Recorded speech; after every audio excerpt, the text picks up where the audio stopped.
Hey folks! So, recently I've been playing a lot of horror games, which meant I felt right at home when I wound up receiving a review key from Indio Studio Obscure Tales, given their recent title Lamentum is a top-down survival horror.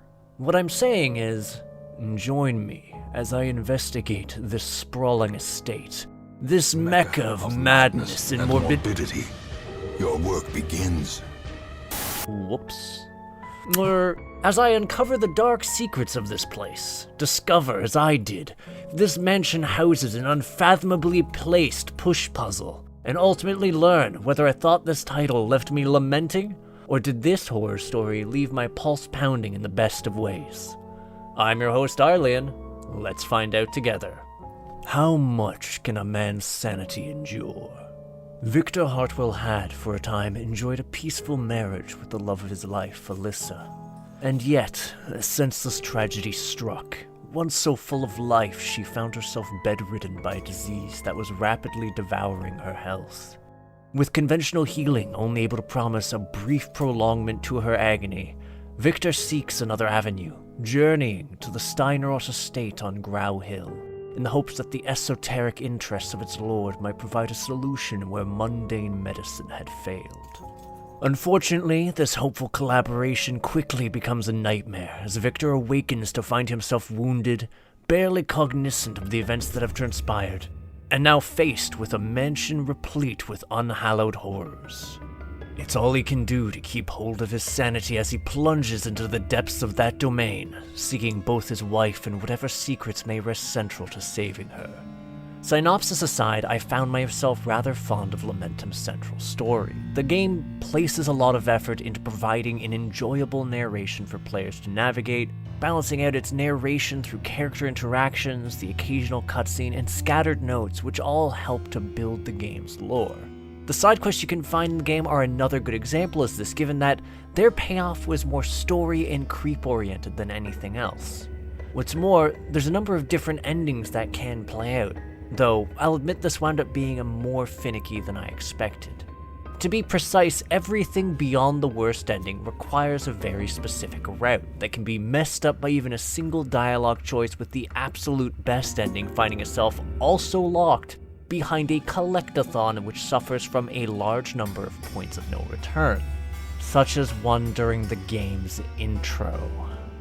And given you have both limited save slots and limited saving, well, there's good odds you're likely due for at least one replay of the game if you're a completionist. So now might be a good idea to see how Lamentum fares as a survival horror. In this regard, the game's intro is pretty useful, given it does a decent job of serving as a tutorial without overstaying its welcome.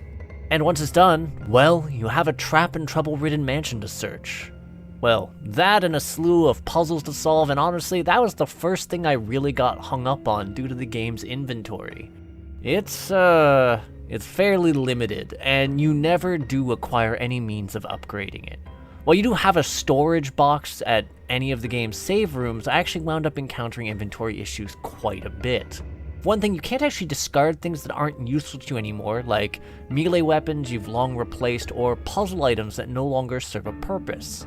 The most egregious fault, however, rests on the collectible items that I mentioned in the story segment, since these more or less limit your item management until you store them in your inventory, and whilst you could delay picking them up, due to a number of them being located in spots that arbitrarily lock up behind you or become unnavigable, I found myself obliged to collect them whenever I saw them. That said, while I did struggle to occasionally properly allocate enough space for what I needed, I did find the game generally forgiving about the supplies it offers to players. If you explore a fair bit and you're careful in advance, there's a fair amount of healing items, ammunition, and ink pots to find, the latter being somewhat important given it serves as fuel for the game's survival horror necessitated limited save system. Ha! Just kidding! You can actually toggle off limited saves, and I am immensely grateful because goddamn, I get terrible anxiety spikes from feeling the need to make 40 to 50 minutes of progress before I can save, and dying winds up making me feel burnt out as anything. And frankly, prior to the update that heralded the option to toggle change save, I was definitely needing to take my time. That said, as part of that same update, there was a major overhaul to Lamentum's combat. Now, Fighting probably shouldn't be your go-to answer in a survival horror, but honestly, Lamentum chose it for me because progressing through the game would cause enemies to pop up in areas that were at one point safe, and while Victor can sprint all day when no one's looking, the moment you have an enemy on screen, his stamina is reduced to that of an octogenarian lifelong chain smoker. And these spawns of enemies don't just happen if you clear an area, they'll also pop up in an area that you haven't been keeping on top of, making them absolutely crowded hellholes. So, yeah, I rolled up my sleeves and got my murder on. A lot. Because it meant I got to enjoy walking around the manor and actually making use of my sprint to get around for puzzle bits. And frankly, while the combat is basic, it does a more than serviceable job. Essentially, each weapon is able to be swung once, and then there's a generally notable delay when you commit to the attack, making it feel tense when you're trying to slug a monstrosity. Especially since Victor isn't really all that resilient and becomes increasingly fragile as his opposition scales. That said, enemies suffer from the same limitation. They also have distinct attacks and patterns they use to attack Victor, and a lot of the difficulty comes from surviving long enough to learn their patterns, so you can exploit an enemy into attacking you, back up a couple of steps, then dart back in and brain them with a fire poker. This used to be a pretty lengthy process, admittedly, since enemies before the most recent patch were damage sponges, which, attentive viewers may notice in the footage. That said, for the patch that added unlimited saves as an option, it also made combat a lot more forgiving, greatly increasing weapon damage, adjusting attack speed and range, and also disabling the horrific hit stun that enemies use to wreak havoc. Because, there's some enemies that are faster than Victor. They don't do much damage, but they were entirely capable of just stun-locking him to death forever, and you couldn't outrun them, or retaliate since they just interrupt your attacks, which meant if you missed, you were dead, you piece of shit fucking bats. Still, combat does have some notable flaws. Perhaps the element I noticed the most is you cannot attack to the south of yourself, which, yeah, that's a bit of a nuisance when you're getting chased by something spawning minions from below you. It makes trying to maneuver yourself so you can line up a swing really annoying sometimes, especially for quick monsters that oblige you to dash.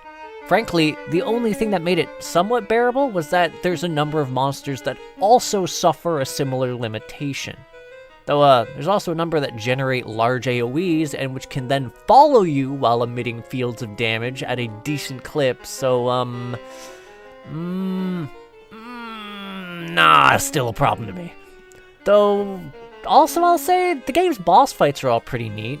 While I think the last boss is a bit wonky because it can be incredibly hard to avoid just getting tagged by him a portion of the time, he ultimately isn't that bad if you stored up enough healing items. It was also where I discovered that you could actually choose to spare bosses, which, had me reloading my save so I could go back and kill him. Jerk. Anyway, well, that's what I have to say about the combat. I haven't even begun to scratch the surface when it comes to the puzzles, and that's because I legitimately adore Lamentum's problem solving. Like, okay, yes, there is a single requisite push puzzle to do. But even then, this wasn't something as brain dead as simply pushing a bust across a scratched floor or rearranging boxes in a pool of water. The two code segments that task you to navigate a maze of sorts were neat little logic puzzles to engage with, and I absolutely dug the language puzzle, especially given you're introduced to that language a number of other optional moments, essentially rewarding you with extra bits of lore if you took the time to write down notes about what various letters were. Yes, there are some similar puzzles which boil down to more fetch quests or finding an item because somehow you can only weigh down a switch with a wooden sword and not a fire poker. Bullshit. But yeah, no, I was generally fond of them, except for the shovel puzzle. Fuck the first shovel puzzle and digging around. I can't believe it took me so long to find the right spot, but it really isn't clear where you're supposed to dig even with the hint. Which is actually weird to me, since Lamentum was pretty spot on with his graphics, but it just didn't really seem all that motivated to provide players with adequate hints that something is buried in the ground. Anyways, my tiff about turf aside, I really do have to emphasize that there's some great levels to navigate. I adore the monster designs, and there's some absolutely stellar cutscenes to accompany your journey and raise your hackles. Also, I really enjoyed the health element of the UI. There's something distinctly unsettling about seeing the way Victor's inventory portrait becomes corpse-like as his health deteriorates. I Also have a fair bit of praise to hand out to Lamentum's, just the music is quite good, to the point that I didn't feel robbed when a certain side quest simply played a song as its reward. That's right, I had to deal with inventory clutter to figure out a quest solution, and I didn't feel robbed. Really, my only qualm with the audio is the sound of smacking monsters to death got a bit tedious. So, with all that said, let's hash out the conclusion, and overall I did enjoy my time with Lamentum. There was some initial rockiness, sure, but once the 0.735 patch hit, I found my progress a lot smoother. Enemies were no longer sponges, and while there was still a few enemies who could just zip through fast enough to make evasion a non-option, their inability to stun lock you to death made that substantially less cancerous. It's not flawless, but it's definitely less tedious than it was, especially since I didn't need to conserve saves anymore. Seriously, this made me so happy given my cat is a gremlin that says hi during a game. Or during recording sessions for reviews. That said, I wasn't really there for the combat. While the bosses do present some interesting challenges and puzzles in and of themselves, I was ultimately more invested in the actual problem solving and exploration intrinsic to getting around Grau Hill itself. This was a huge highlight to my playthrough, and I honestly wish there were more puzzles since it did those segments rather well. The story was also fairly satisfying, and yet I wasn't quite as enthused about the way the endings work. The fact that any ending past the basic pair require an exact set of dialogue choices and any combination of them does little save to lock you out of an ending but the basic ones was irksome to me. Between that and the collectathon that was required for the very final ending, well, I wasn't quite feeling as keen to do it again, especially since the experience would have been nigh identical. Don't get me wrong, as a single playthrough, I think Lamentum is fun. Some roughness around the edges, but ultimately a worthwhile enough endeavor as a survival horror to warrant being called a hit, at least for a single playthrough.